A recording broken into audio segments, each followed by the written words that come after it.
হচ্ছে বিধানসভার ভেতরে।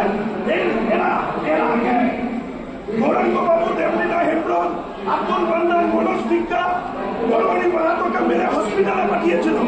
আজকে একইভাবে ওরা আমাদেরকে মেরে হসপিটালে পাঠাতে চায়। আর আমরাও ঠিক করেছি, বাংলার এই অপশাসন ক্ষমতার থেকে যদি মুক্তি না দিতে পারি, তাহলে আমরাও বিজেপি করি না।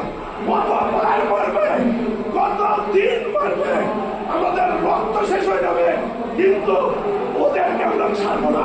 এবং যেভাবে আজকে মার্শাল দিয়ে আমাদের উপরে অত্যাচার চালানো হলো, এই দেখুন,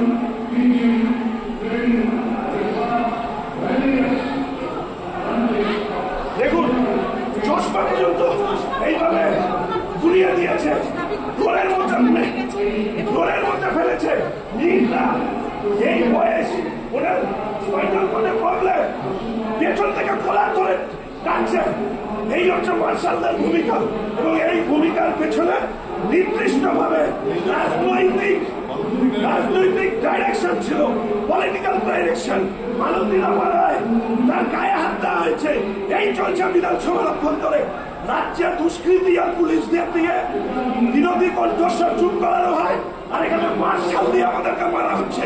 এই চলবে, ভারতীয় জনতা পার্টি মেনে নেবে না।